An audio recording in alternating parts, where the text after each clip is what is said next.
বন্ধুরা, আমাদের চিরশত্রু পাকিস্তান সবসময় জঙ্গি অনুপ্রবেশ করিয়ে এবং বিভিন্ন ছলচাতুরি করে ভারতের ক্ষতি করার চেষ্টা করে। কারণ এই জঙ্গি অধ্যুষিত সব দিক থেকে বরবাদ হয়ে যাওয়া দেশটির আর কোনো কাজ নেই। না আছে এদের দেশের এবং দেশের মানুষকে উন্নত করার চিন্তা, না আছে এদের কোনো ভবিষ্যতের চিন্তা। আর এই দেশটির সঙ্গে একজোট হয়ে ভারতের বিরুদ্ধে ষড়যন্ত্রে লিপ্ত হয়েছে আরও দুটি দেশ, সেগুলি হলো তুর্কি এবং আজারবাইজান। পাকিস্তান, তুর্কি এবং আজারবাইজান এই তিনটি দেশ একসাথে মিলে ভারতের কাশ্মীর ইস্যুটি নিয়ে খোঁচা দিয়ে আন্তর্জাতিক স্তরে কীভাবে ভারতের বদনাম করা যায় সে বিষয়ে ক্রমাগত ষড়যন্ত্র করেই চলেছে।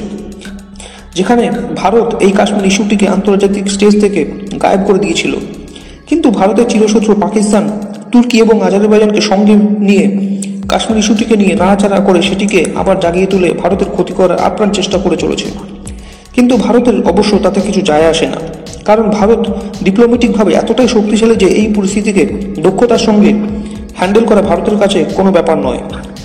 আসলে কাশ্মীর ইস্যুটি যেরকম ভারতের কাছে একটি সেন্সিটিভ ইস্যু, ঠিক সেরকমই আর্মেনিয়া, তুর্কি এবং আজারবাইজানের জন্য আরও বেশি সেন্সিটিভ। কারণ আর্মেনিয়া হলো তুর্কি এবং আজারবাইজানের একটি কট্টর শত্রু দেশ।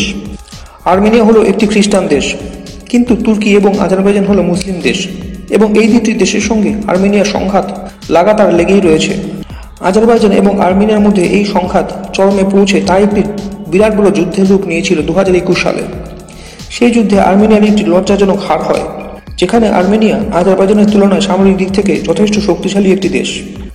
এই সংঘাতে পাকিস্তান, তুর্কি এবং আজারবাইজানকে খুব সাপোর্ট করে আর্মেনিয়ার বিরুদ্ধে। শুধু তাই নয়, পাকিস্তান যেরকমভাবে ইসরায়েলকে একটি দেশ হিসাবে মান্যতা দেয় না, ঠিক সেরকমভাবে আর্মেনিয়াকেও একটি দেশ হিসাবে মনে করে না। কিন্তু পাকিস্তান, তুর্কি এবং আজারবাইজান হয়তো এটি জানতো না যে ভারত এই তিনটি দেশের বিরুদ্ধে গিয়ে আর্মেনিয়াকে এভাবে সাপোর্ট করে এই দেশটিকে সামরিক দিক থেকে এতটা শক্তিশালী বানিয়ে তুলবে। তো ভারত এক্স্যাক্টলি কী করেছে আর্মেনিয়ার জন্য, চলুন জেনে নেওয়া যাক। আপনারা স্ক্রিনে যে মিসাইলটি দেখতে পাচ্ছেন, এটি হলো আমাদের স্বদেশী প্রলয় ব্যালিস্টিক মিসাইল। এই মিসাইলটি স্পেশালি তৈরি করা হয়েছে ভারতের বিরুদ্ধে ষড়যন্ত্রকারী দেশগুলিকে শায়েস্ত করার জন্য। যেমন তুর্কি, এই দেশটির ভারতের সঙ্গে কোনো প্রকার শত্রুতা থাকার কথা নয়, কারণ তুর্কি ভারতের থেকে ভৌগোলিকভাবে বহু দূরে অবস্থিত একটি দেশ। তুর্কি এবং ভারতের মধ্যে কোনো বিষয় নিয়ে কোনো প্রকার লেনদেন নেই, কিন্তু ভারতের বিভিন্ন আভ্যন্তরীণ বিষয়ে তুর্কির অযথা নাক গলানো যায়। আর তুর্কির মতো যে দেশগুলি ভারতের আভ্যন্তরীণ বিষয়ে অযথা নাক গলিয়ে ভারতের ক্ষতি করার চেষ্টা করে, সেই দেশগুলিকে শায়েস্ত করার জন্যই ভারত প্রলয় ব্যালিস্টিক মিসাইল তৈরি করেছে। আর এই বিধ্বংসী ব্যালিস্টিক মিসাইল ভারতের কাছ থেকে পেতে চলেছে তুর্কি এবং আজারবাইজানের কট্টর শত্রু আর্মেনিয়া। আর এই মিসাইল তুর্কি এবং আজারবাইজানের জন্য কাল হতে চলেছে, কারণ এই মিসাইলকে কাউন্টার করার জন্য কোনো প্রকার এয়ার ডিফেন্স সিস্টেম তুর্কি এবং আজারবাইজানের মধ্যে নেই। আর্মেনিয়া ভারতের কাছে অনুরোধ করেছিল যে তাদেরকে প্রলয় ব্যালিস্টিক মিসাইল দেওয়া হোক, যার সাহায্যে তাদের কট্টর শত্রু তুর্কি এবং আজারবাইজানকে কাউন্টার করা যাবে। আর ভারত আর্মেনিয়ার অনুরোধটিকে অ্যাকসেপ্ট করেছে, এবং খুব তাড়াতাড়ি এই মিসাইলের ডিলটি ফাইনালাইজ হয়ে গেলেই আগামী কয়েক সপ্তাহের মধ্যে ভারত এই মিসাইলের ডেলিভারি শুরু করে দেবে আর্মেনিয়াকে। আর এই মিসাইলের ডেলিভারি পাওয়ার পর আর্মেনিয়া এটিকে তুর্কি এবং আজারবাইজানের সীমান্তে মোতায়েন করবে। আর এই ঘটনায় আজারবাইজানের সমস্ত নিউজ চ্যানেলগুলিতে তোলপাড় হয়ে গেছে, এবং তারা ভারতকে সমানে গালি দিচ্ছে।